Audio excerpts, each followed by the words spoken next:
Clara's life had always been quiet, predictable, and measured.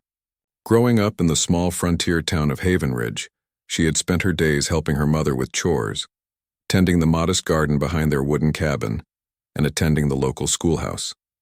At 19, she was still young, full of curiosity about the world and secretly dreamed of traveling beyond the hills that encircled Haven Ridge. But those dreams were not her own to fulfill. Her father, Samuel Harper, a man weathered by years of drought, failing crops, and dwindling trade, had long since decided that the survival of his family depended on making an alliance through marriage. Money had always been tight, and when a neighboring merchant offered to settle a long-standing debt in exchange for Clara's hand, Samuel had agreed without consulting her. It was customary, he reasoned, a necessary sacrifice in a world where survival outweighed personal desire. Clara had begged, pleaded, and even cried, but her father's resolve was unshakable. "This is for the family," he had said, his voice heavy with certainty. "You will thank me one day." The match was with Tayan, a young Apache man whose family had long-standing ties to the region. The townspeople whispered about him in hushed tones. Some saw the union as strange, even scandalous, and many looked at Clara with pity. Others were openly hostile, sneering at the idea that a Harper daughter would marry an outsider. Clara could feel their eyes on her whenever she walked through the town square. She heard the gossip, the rumors, the snide remarks from neighbors who claimed they knew what was best for her. But Tayan remained a figure of mystery to her, distant, calm, and yet somehow commanding. When Clara first saw him standing outside the Harper cabin, she was taken aback. Tayan was not what she expected. He was tall, his posture straight and confident, but there was no arrogance in him. His eyes, dark and deep, seemed to study the world with a quiet intelligence. He greeted her politely, a small nod and a measured smile as if aware of her unease. Clara, on the other hand, could barely find her voice. She wanted to run, to scream, to refuse this fate that had been thrust upon her. Instead, she only nodded back, feeling the weight of her family's expectations pressing down on her like a stone. The townspeople gathered as news of the impending marriage spread. Some were curious, eager to see how the Harper girl would fare. Others were judgmental, whispering that she was being taken advantage of, or that she would learn the hard way. Clara felt their scrutiny like a constant shadow, but she also noticed that Tayan did not flinch under their stares. He carried himself with dignity, unshaken by ridicule or prejudice.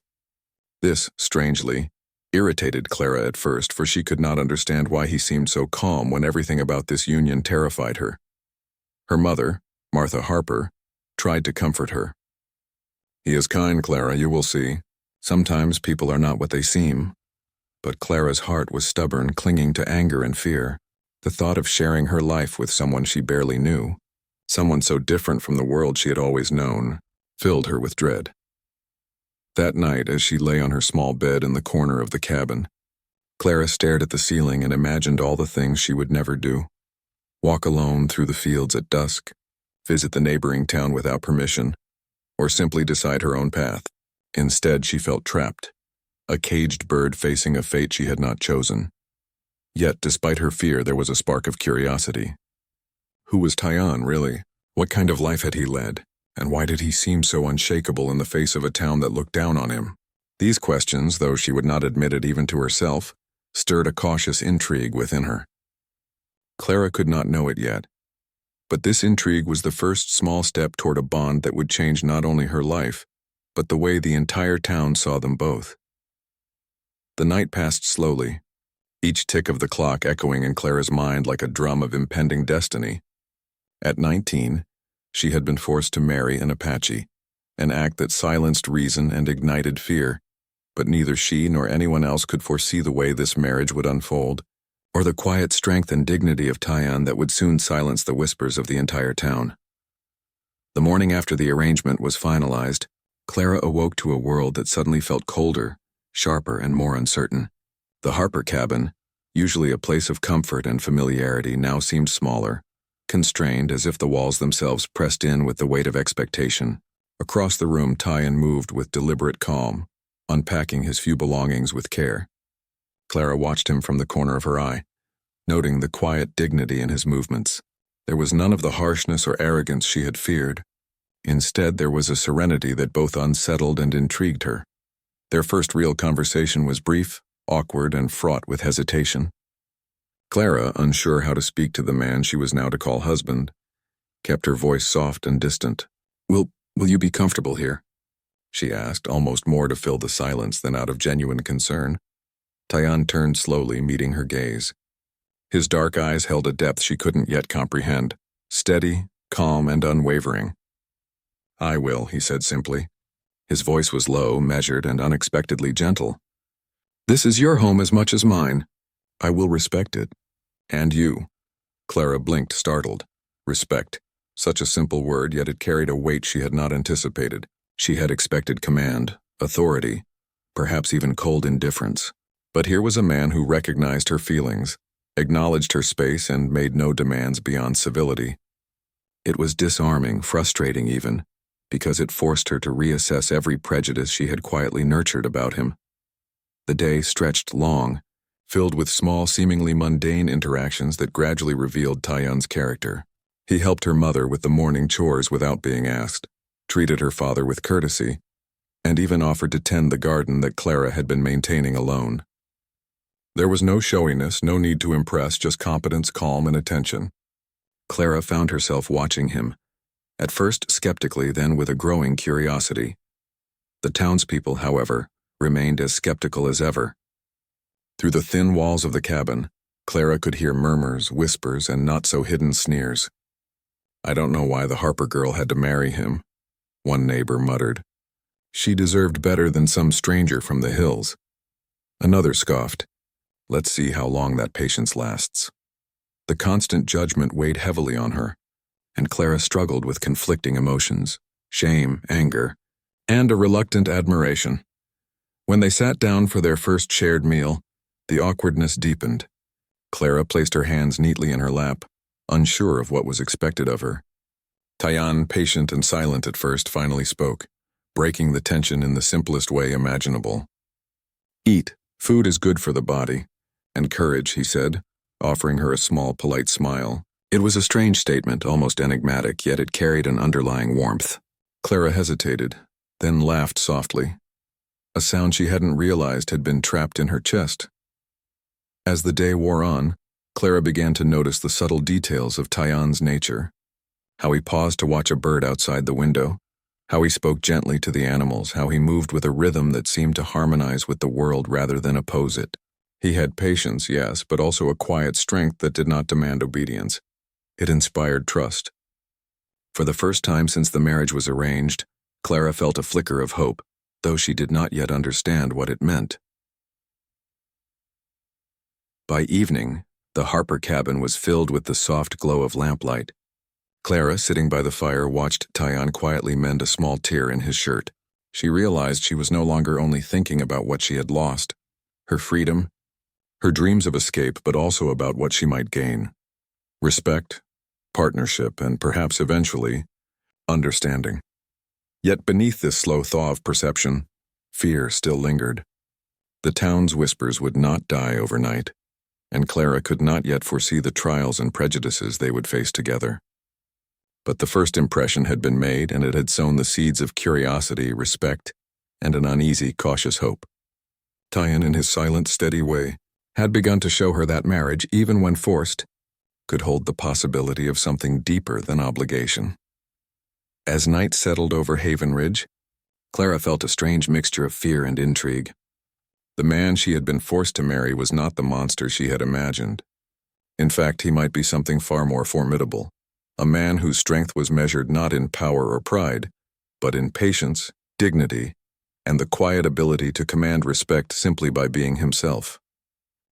The days following Clara and Tayan's first interactions were a delicate dance between hope and hostility. Haven Ridge, like most frontier towns, thrived on routine, gossip, and the comfort of familiarity. Anything that threatened that equilibrium, especially a union as unconventional as Clara's marriage to an Apache, was met with suspicion, judgment, and in some cases open hostility.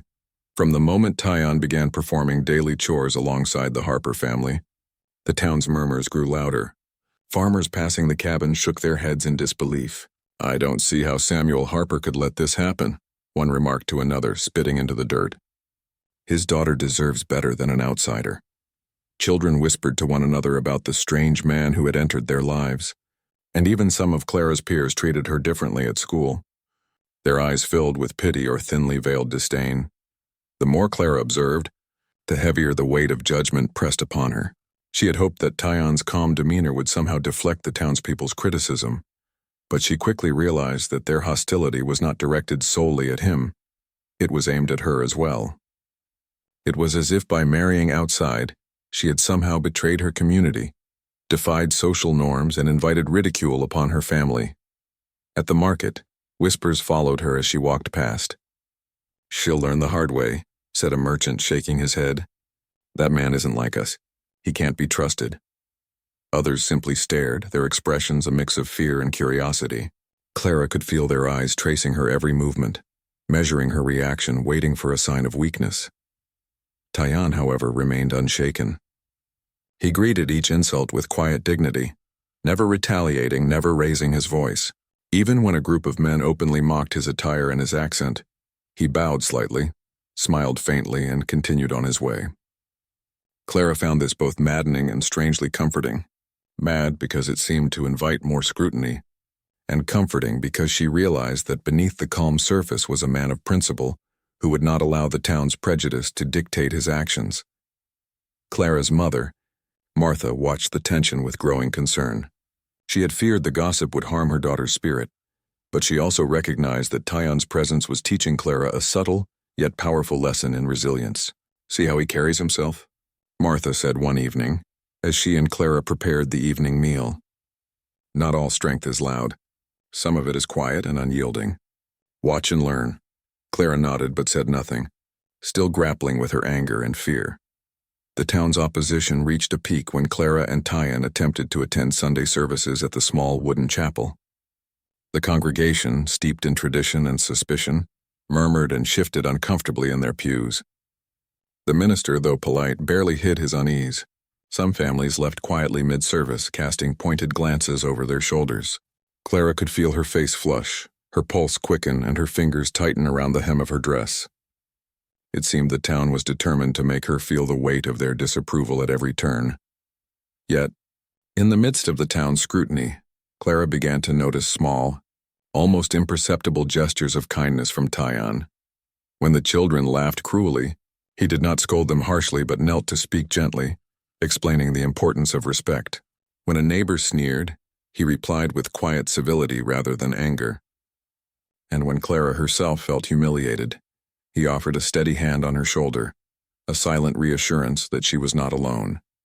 These acts, though subtle, began to chip away at Clara's fear. She realized that the world she had feared, the judgmental, hostile town, was not the world she had to live in entirely. There was a space within the Harper cabin, within her life with Tyan, where patience, dignity, and quiet strength created a shield against prejudice. By the end of the week, Clara began to understand that Tyan's true power was not in domination or authority, but in the ability to command respect without demanding it, to disarm hostility with composure, and to protect her spirit even as the town sought to belittle it. She felt a strange mixture of awe and relief. He was no ordinary man, and perhaps in time she could learn to trust him. And though the town's whispers did not cease, Clara found herself less afraid. She began to sense that the marriage she had been forced into might hold lessons far beyond duty, fear, or social expectation. It might, against all odds, hold the promise of something deeper, a partnership rooted in understanding, strength, and eventually, mutual respect. The day of the wedding arrived with a sky the color of iron, clouds hanging low as though the heavens themselves were hesitant about the union. Clara stood in her small bedroom, hands trembling as she adjusted her simple dress. The mirror reflected a young woman poised in the shell of composure, but inside her mind raced with fear, resentment, and an uneasy curiosity about the man she was about to marry. Tyan, meanwhile, moved through the cabin with a quiet calm that seemed almost unnatural to Clara. He wore a simple tunic, his hair neatly tied back, his expression serene. There was no boastful swagger, no attempts to dominate or impress. The air around him was one of dignity and purpose. Clara noticed the way he paused to bow respectfully to her parents, how he treated her younger siblings with a gentle attentiveness, and she could not help but feel a flicker of admiration even in her anxiety. Outside, the townspeople had gathered, their faces a mixture of curiosity, judgment, and thinly veiled hostility. A few openly muttered their disapproval, while others simply whispered among themselves, wondering if the Harper girl had been truly coerced, or if there was some hidden understanding they could not perceive. The air was thick with anticipation, every eye on the couple as though waiting for a spark to ignite conflict. The ceremony itself was simple, held under the wide branches of an old oak at the edge of the Harper property. A local elder officiated, his voice steady, though the words seemed to echo more for the sake of tradition than passion. Clara walked down the makeshift aisle, heart pounding, every step feeling like a journey toward the unknown. She kept her eyes lowered, avoiding the judgmental gaze of the townspeople, yet she could feel Tyan's steady presence beside her. When the vows were exchanged, Clara found that the words sounded hollow on her lips. "I take you," she began, voice quivering. Tyan's voice, in contrast, was calm, measured, and full of a strange warmth that seemed to fill the air between them. "I promise to honor and protect you," he said simply. Yet the simplicity carried a weight that none of the townspeople expected. Then came the moment that would forever change the tone of the day. The presentation of the wedding gift. Clara's curiosity had been piqued from the start. Tyan had carried a small bundle wrapped in soft cloth, refusing to reveal its contents. Now, with a deliberate care, he placed the gift in Clara's hands. She unwrapped it slowly, her fingers trembling, and the crowd leaned forward in anticipation. Inside was a finely crafted beaded necklace, its intricate design unlike anything the town had ever seen. Each bead told a story, reflecting elements of Tyan's heritage, symbols of protection, loyalty, and harmony. There was also a small parchment, upon which Tyan had written a promise, that he would care for Clara, respect her choices, and honor her as a partner in their life together. A hush fell over the assembly. The townspeople, who had expected arrogance or indifference, were silenced. Some frowned in confusion. Others looked at one another with astonishment. It was not merely the beauty of the gift that shocked them, but the thoughtfulness, the respect, and the profound understanding it represented. Here was a man who had taken what could have been a humiliating, forced marriage and transformed it into an act of deep respect and commitment. Clara felt her throat tighten, emotions swirling in a mix of relief, wonder, and a budding sense of trust. For the first time, she saw Tyan not as a stranger, but as a man capable of generosity, wisdom, and dignity. The fear that had consumed her for weeks began to loosen its grip, replaced by the faint glimmer of hope. Hope that perhaps, despite the circumstances, life with Tyan could be something far more meaningful than she had ever imagined. As the ceremony ended and the townspeople dispersed, many in silence and some in quiet admiration, Clara and Tyan walked back toward the cabin together. She noticed the way he adjusted his pace to match hers, his hand lightly brushing hers in a gesture of reassurance. The townspeople would continue to whisper and judge, but in that moment, under the fading light of day, Clara realized something crucial. This marriage, which had begun as a forced obligation, had the potential to become a union of respect, understanding, and perhaps in time, love. The wedding day closed not with celebration or fanfare, but with a profound quiet, the kind that marks the beginning of change, both within a young woman's heart and within the perceptions of an entire town. The morning after the wedding, Clara woke to a quiet house. The Harper cabin, though simple and modest, felt different now, charged with a new energy that she could not yet name. Tyan was already awake, seated by the window with the first rays of sunlight spilling across his face. The beaded necklace he had given her the day before lay on the table, catching the light in a subtle, dazzling shimmer. Its intricacy and care were unmistakable. But Clara now understood that the gift was far more than an object of beauty. It was a message, a silent promise, and a key to the respect Tyan intended to show. She approached him cautiously, her fingers brushing the beads as if seeking permission to touch not just the necklace but the man himself. Tyan looked up, his expression calm, patient, and expectant. "Do you like it?" he asked quietly. His voice held no arrogance, no expectation, only a gentle inquiry. Clara hesitated. She had been taught to expect the worst, to anticipate indifference, coldness, or even cruelty. But here was a man who had gone out of his way to honor her, to show thoughtfulness in a way that transcended material value. Slowly she nodded. "It's beautiful," she admitted, though the word felt too small for the emotions stirring in her chest. Tyan smiled faintly, reaching for the small parchment that had accompanied the necklace. He handed it to her, and Clara read it again, slowly savoring each word. "I promise to honor and protect you. I will respect your choices, your thoughts, and your heart. You are not a possession, you are a partner. Together we will face whatever the world brings." The words struck her in a way nothing else had. For so long she had felt powerless, her life dictated by debts, expectations, and the narrow-minded judgments of the townspeople.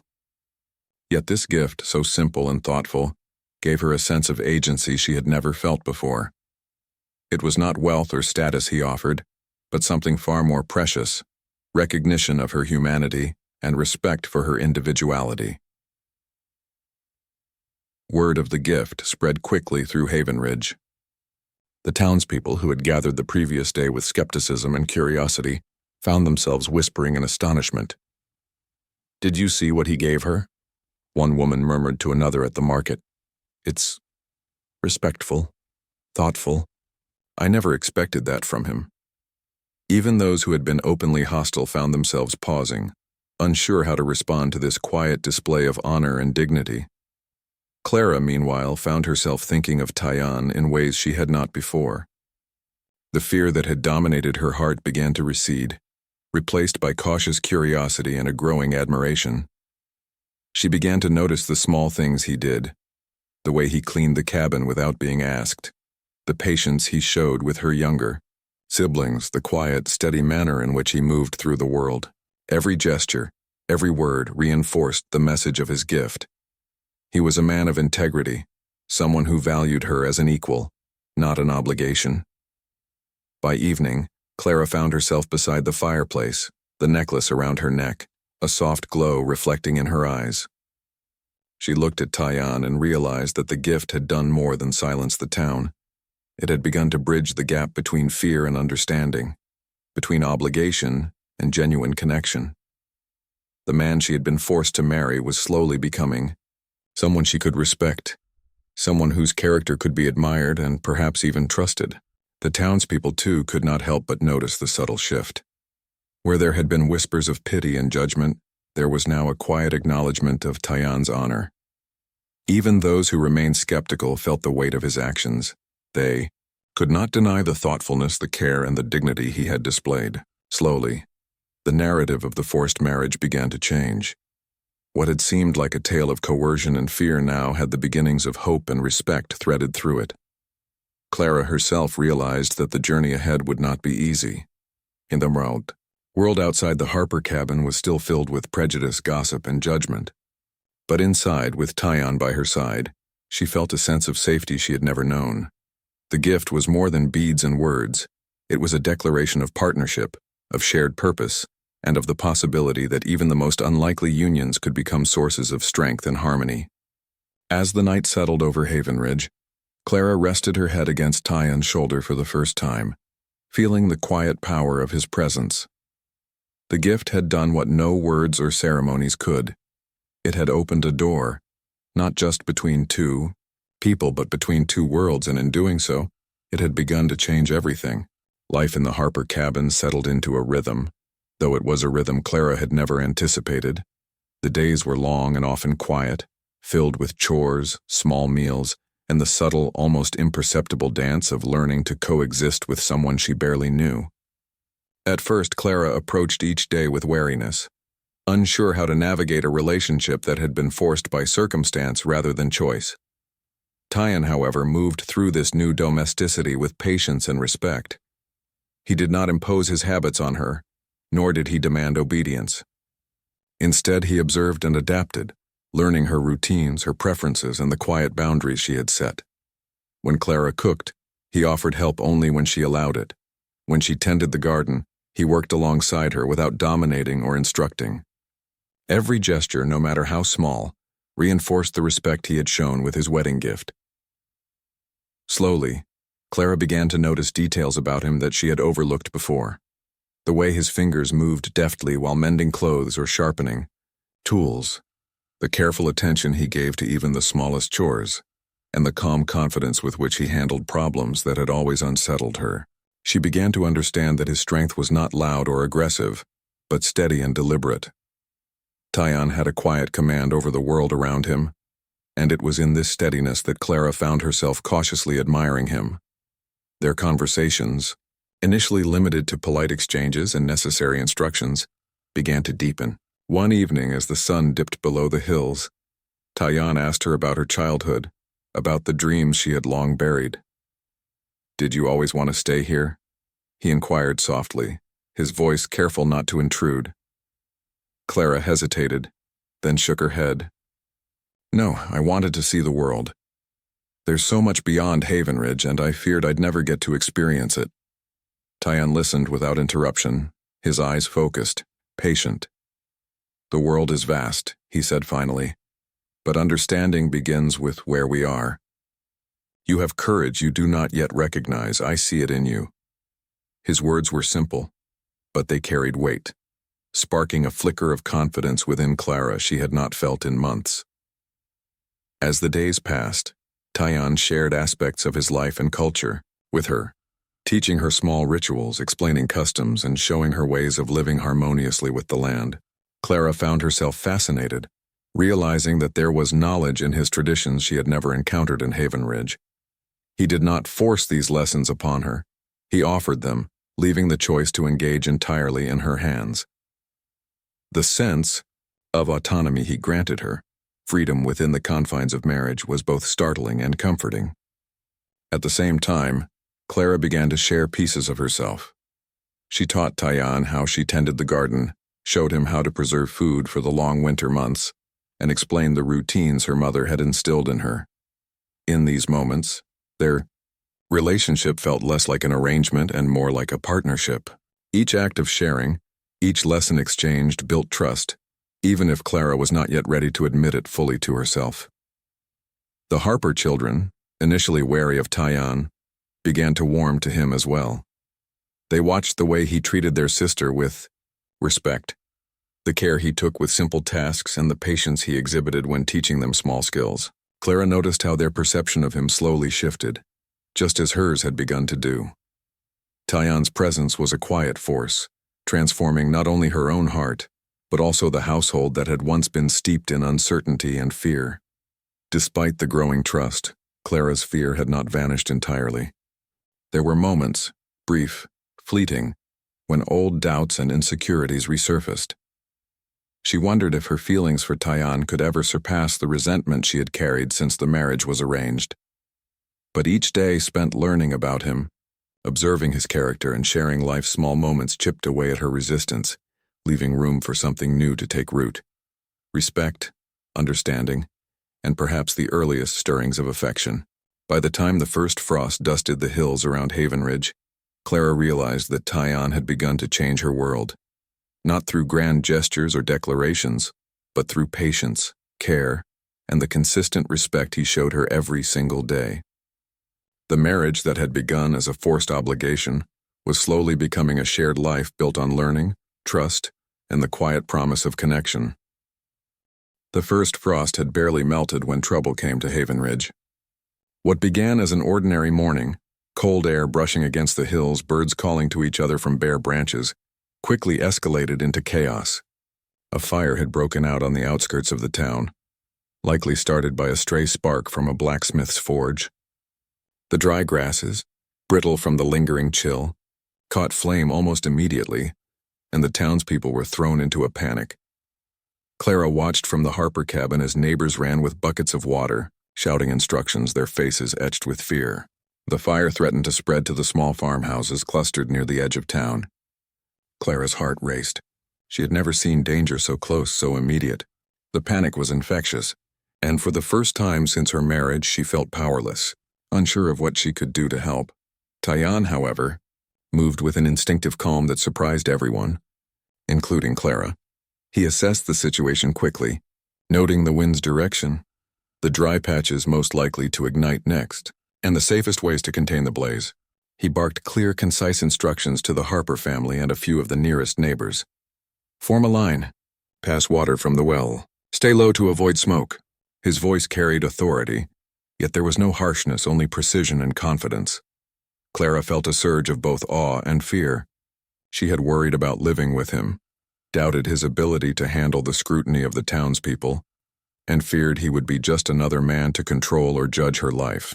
Now she watched as Tyan's competence and courage were unmistakable, his steady hand and quick thinking saving lives and property.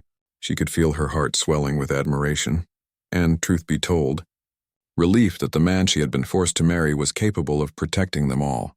For hours, the fire raged, devouring dry grass and threatening fences, barns and outbuildings. The townspeople began to follow Tyan's guidance, their previous skepticism overshadowed by the urgent need for action. Even those who had once whispered cruel judgments were compelled to cooperate, drawn in by his calm decisiveness. Clara, working alongside him to pass buckets of water, realized how different he was from any man she had known in Haven Ridge. He did not seek recognition, nor did he demand obedience.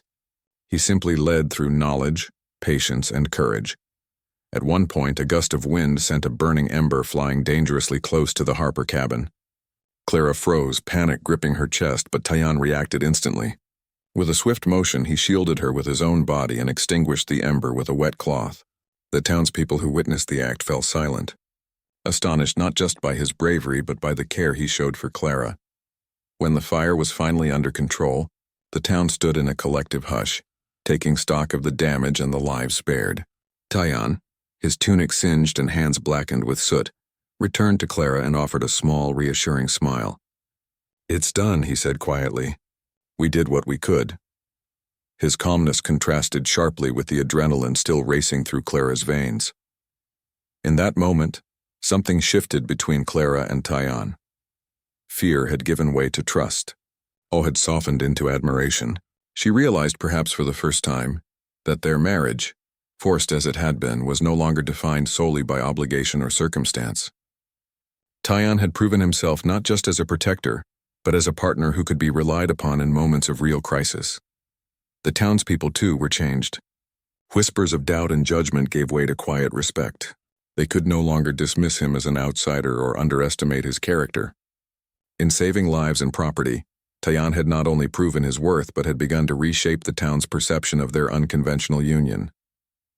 As night fell, and Clara and Tyan returned to the cabin, she felt a profound sense of relief intertwined with something deeper: gratitude, trust, and a small burgeoning hope.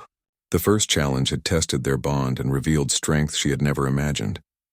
It had shown her that even in a world filled with prejudice and fear, there could be courage, respect, and partnership.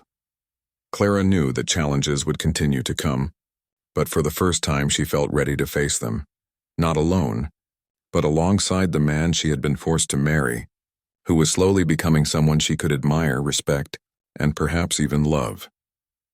In the weeks following the fire, life in Haven Ridge began to settle, but the memory of that chaotic day lingered in the minds of its townspeople. Conversations that once brimmed with suspicion and judgment gradually shifted to quiet admiration, and the story of Tyan's bravery spread like a gentle wind through the town. It was no longer just a tale of a Harper daughter forced into marriage. It was becoming a story of courage, dignity, and respect.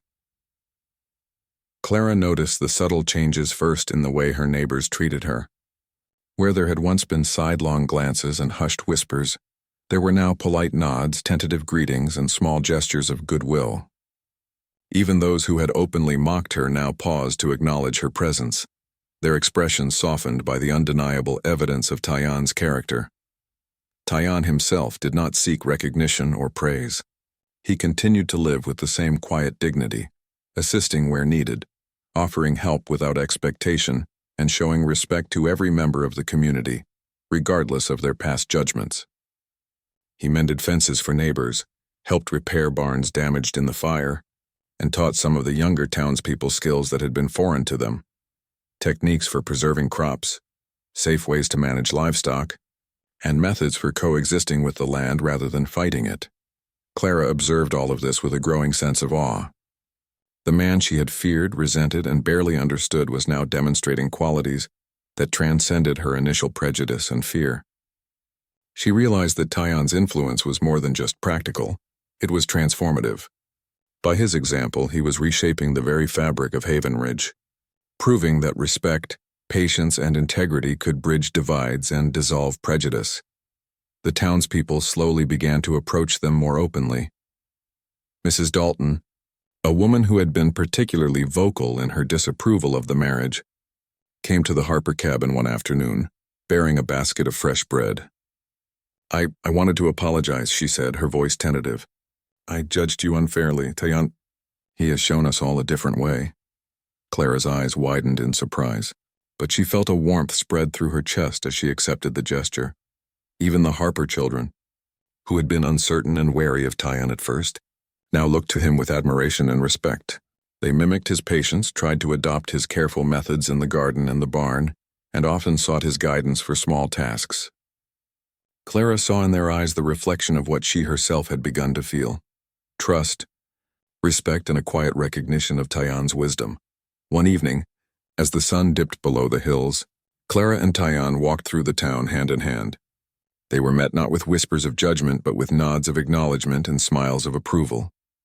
Children waved, and even the older townsfolk, who had once cast critical glances, now greeted them with a level of respect that Clara had not expected. It was a small but significant victory, a testament to the power of integrity and consistent kindness. Clara herself felt a profound shift within her. The marriage she had once dreaded, which she had feared would trap her in a life of obligation and isolation, was evolving into something richer. Tyan's patience, his unwavering respect, and his quiet acts of courage had opened a space for trust and understanding between them. For the first time, she began to imagine a future not dictated solely by circumstance, but shaped by partnership, mutual respect, and perhaps even love. The town's acceptance did not mean that prejudice had vanished entirely, but it had begun to soften. People who had once whispered in judgment were now quietly observing, learning, and perhaps reconsidering the narrow definitions they had placed on family, marriage, and community. Haven Ridge, a town steeped in tradition and suspicion, was beginning to see the union not as an anomaly, but as a model of what could be achieved when respect and integrity were placed above fear and judgment. By the time the first snow of winter dusted the hills, Clara realized that life in Haven Ridge had changed, not just for her and Tyan, but for the town itself. Their marriage, once the subject of gossip and ridicule, was now a symbol of possibility, a testament to the strength of character, the power of patience, and the quiet resilience that could transform fear into respect, suspicion into admiration, and obligation into genuine connection. And as Clara walked beside Tyan, feeling his steady hand in hers, she understood that acceptance, both personal and communal, was not a momentary gift, but the result of consistent action, integrity, and the courage to be true to oneself, even in the face of doubt and hostility. In that realization lay the promise of a future she had never imagined, but was beginning to embrace wholeheartedly.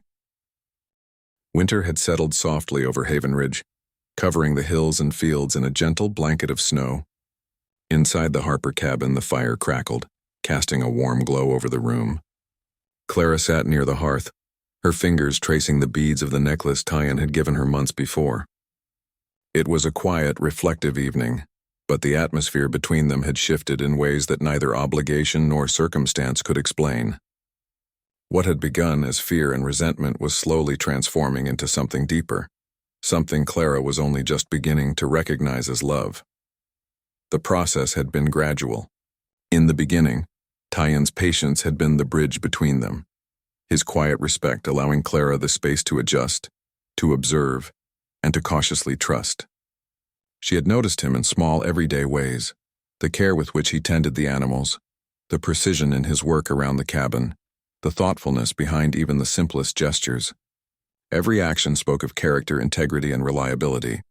Clara's admiration, initially tempered by lingering fear, had begun to evolve into genuine affection. One evening, as they worked together in the garden, now covered lightly in frost, Tyan handed Clara a bundle of seeds. "These will grow," he said softly, his dark eyes meeting hers. "If you care for them, they will flourish, and so will you." Clara felt a warmth spread through her chest. His words, gentle and metaphorical, carried a weight she could not ignore. She realized that he was speaking not only about the garden, but about their lives together. About trust and partnership and the possibility of happiness even in circumstances neither of them had chosen. Their conversations became more personal, more intimate. Clara shared stories of her childhood dreams, the fantasies she had once cherished of traveling beyond the hills, of seeing the world.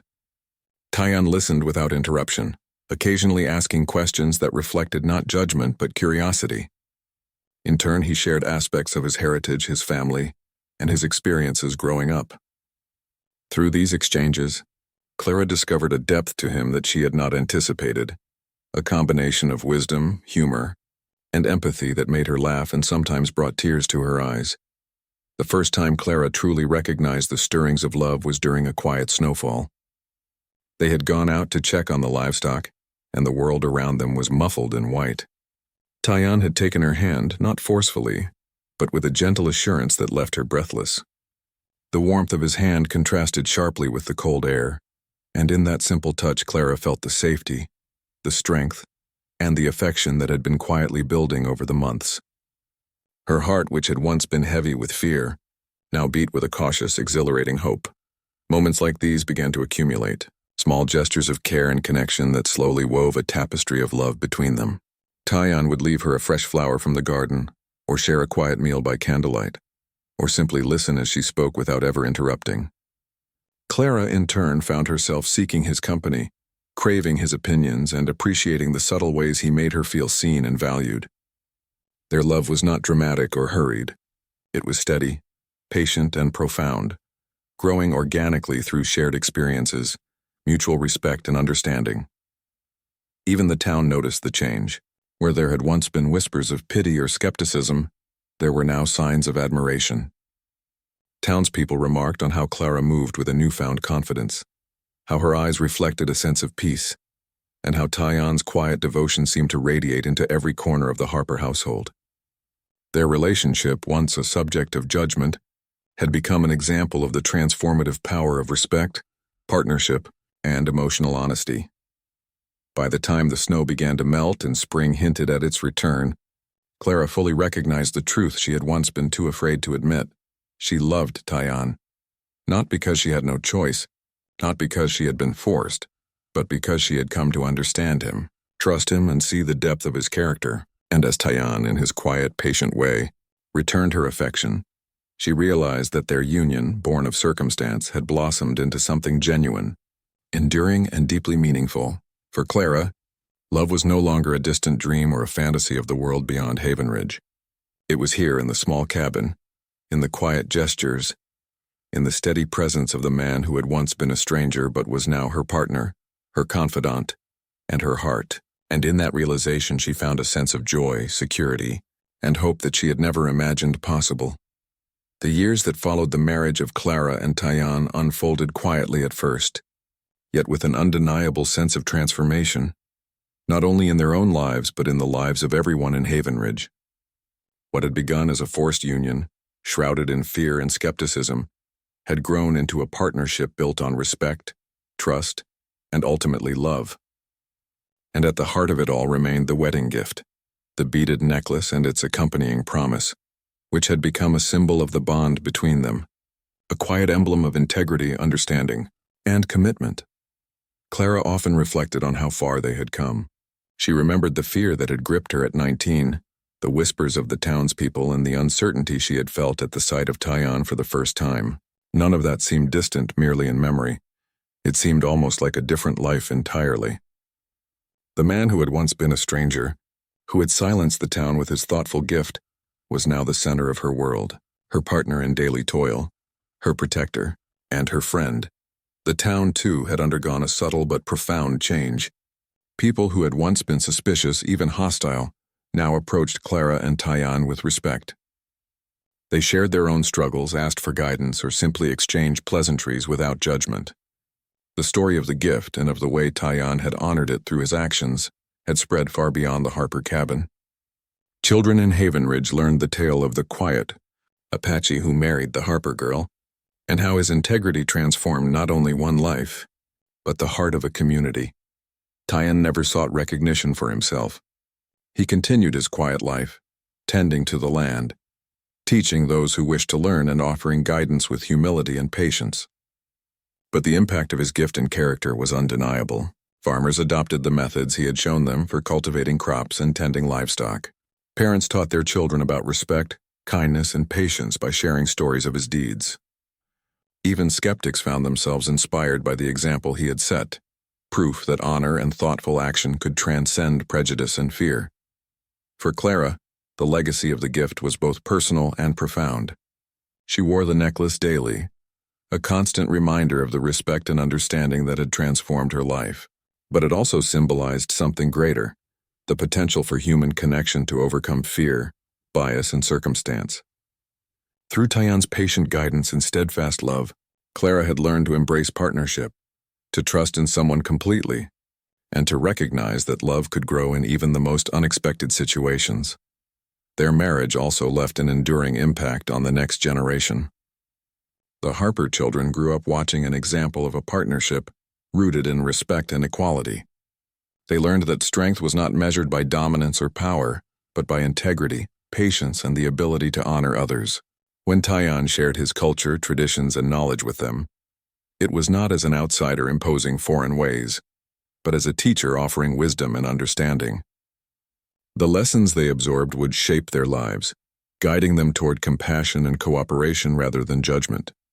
Even the wider community came to view the union as a turning point.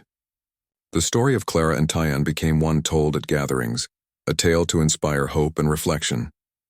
"Remember the gift he gave her?" elders would say to the children. "It was not gold or wealth that changed hearts. It was the respect, the thoughtfulness, and the courage to act with honor."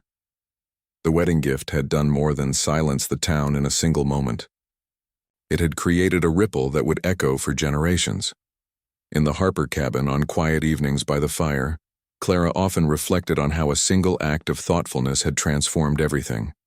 She would glance at Tyan, seated nearby, reading or tending to some task, and feel the deep comfort of knowing that their love was not built on obligation, but on mutual respect, understanding, and shared experience. The gift had been the beginning, but the life they had built together, the partnership, the love, the legacy was the true inheritance. And as the sun set over Haven Ridge, casting long shadows across the fields, it was clear that the marriage of Clara and Tyan had become more than a story of survival or circumstance. It was a story of transformation, of courage and dignity, of love that blossomed from respect, and of a simple gift whose power endured far beyond its physical form. The legacy of that gift would remain, a quiet testament to the strength of character, the depth of human connection, and the enduring truth that love, when rooted in understanding, could change not only two lives but an entire town.